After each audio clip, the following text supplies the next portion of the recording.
Hi, this is Sean Hyman, and I just want to take you through a walkthrough of our trading station. Reason being is because a lot of terminology throws people off, like what's a pip, what's a lot, how much does that amount to? When you're looking at a chart, what are you really looking at on the chart? Is it the first one listed in the pair or the second one? How do you read a currency quote? How do you place an order? Things of this sort. Because even if you have experience in stocks or commodities or other markets, sometimes it can be a little bit different when you come over into currencies because of the new terminology. However, we're going to demystify this very quickly. I think you'll see that you can get up and running very quickly and enjoy it a lot. So let's get started.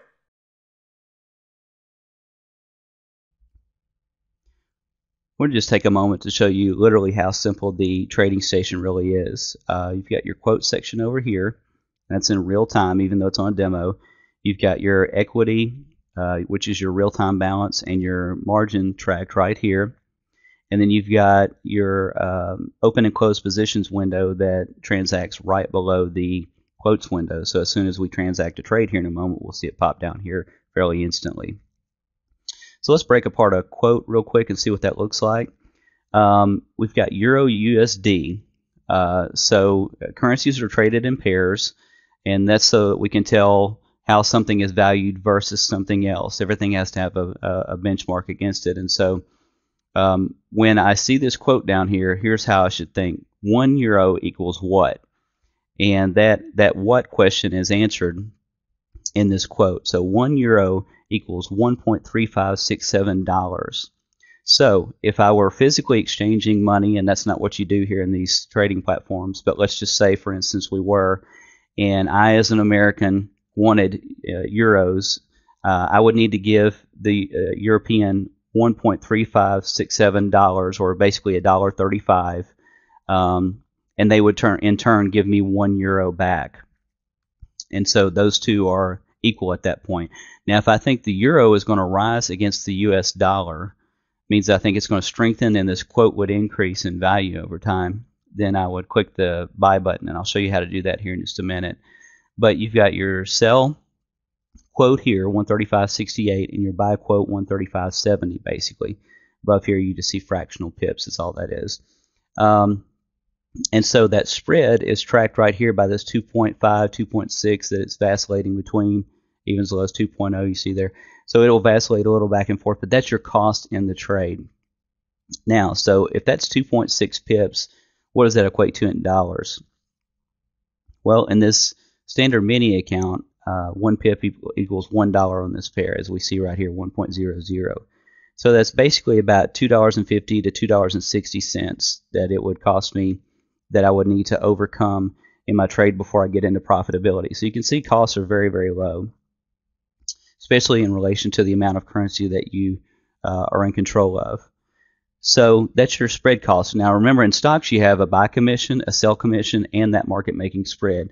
Here you don't have that buy or sell commission, you just simply have the market making spread, which is actually narrower per what you control than you'll find in most stocks, which I find very neat. Also, typically you find generally better fills in this market than you do in stocks and commodities and that sort as well. So let's say we want to buy this pair. All we've got to do is literally click on this word buy. Our market order window pops up. We could, under the advanced button, as I click it opens up this to where I could actually put in a stop and a limit as well if I wanted to. Let's just say we want to execute a market order fairly quickly. What do we have here? We've got our account number, the pair. Since I clicked on buy, it put it in buy, but I could always change it if I wanted to. I've got my lots here. Now remember, one lot is 10,000 units of currency. So if I were choosing 2 lots, that would be 20. 3 lots would be 30, etc. Because it's denominated in K, so it's 10K or 10,000 units of currency. So I like to look at that as one cluster or one batch of currency. Now, why do I say units? Because it depends on what I'm buying. If I'm buying euro dollar, I'm buying 10,000 euros against the dollar. However, if I were to go over to the right of that quote and buy USD/JPY, which is the dollar versus the yen, then I'm buying $10,000 against the yen.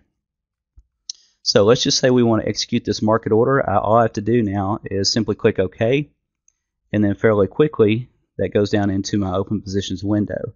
So I show euro dollar, 10 Kate bought, which is one mini lot, B or S, which means buy or sell, we bought, gives me my opening price and the closing price. And the closing price is just a real-time quote of your sell quote that just shows you what you could close the position out presently for, or what it's quoted at presently, put it that way.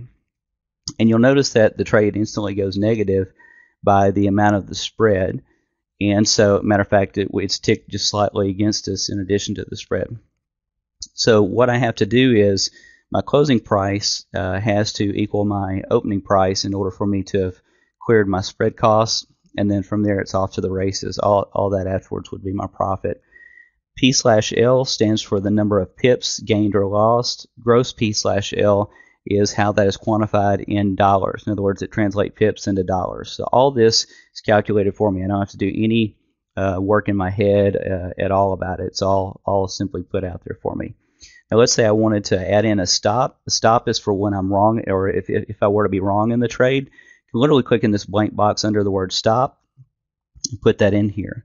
So let's say I got in at 135.73. If I want to go in at 134.73, and I can hit enter or hit the word new, that'll put that stop in there for me to where if this were to drop 100 pips against me, or $100 in this case, then I would be taken out of the trade. However, if I'm right in the trade, then maybe I want to put in a limit so that if I'm away, it would go ahead and cash me out and I would take my profits as well. So I can click on the blank box under limit, and let's say that I want a limit of 2 times my risk of 100 pips, so let's say that's 200 pips. So 135.73 is what I got in at, so let's go 137.73, and I can hit enter or the word new, and that populates in the limit box below. So now I can walk away. If my stop gets hit, I'll be taken out of the trade and my losses are limited. If it does go my way, then my limit will get hit and my profit will be taken. And so this gives me a 2-to-1 risk to reward ratio as I'm risking 100 pips to gain 200. This is good to have in place because this is a 24-hour day market, so this could happen even while I'm sleeping. I could make money and cash in on that even while I'm sleeping and not know it, yet my limit's there waiting for that to happen. Let's look at our equity up here. Equity is your real-time balance. And so if I were to cash out everything right now, that's what I'd be worth.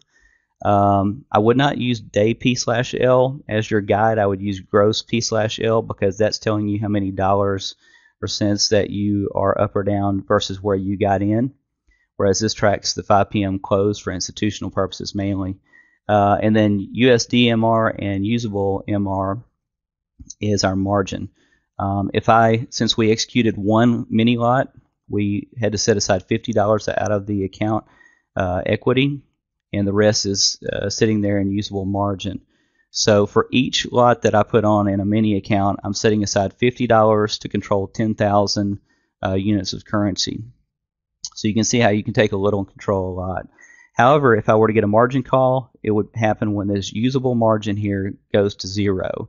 That would close out all my positions so that I could never ever go into a negative account equity balance. And that's very important in use of this platform, is that you cannot lose more than your equity in this margined leverage type account. That's very unlike in stocks or commodities. You actually can lose more there than you've got in equity. So if I wanted to close this position, and I'll let it ride, but if I were to close this position, I can literally just click on the close quote here. It'll bring up a close box, and I could click OK and close that out. So it's literally just that simple. Also, be sure to check out our charts that you can find up here as well, and I think you'll find that this is all very simple to operate.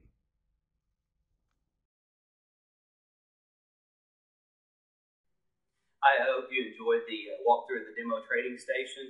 If you're watching this on YouTube, you'll find to the right of the screen a link where you can open your live account.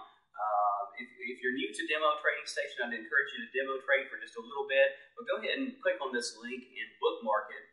If you've done your demo trading for a while and you're very familiar and feel good with the mechanics of the trading station, go ahead and open up and fund that live trading account because remember, you can always continue to demo trade until you're comfortable going in with your live trading. Thanks so much for watching today.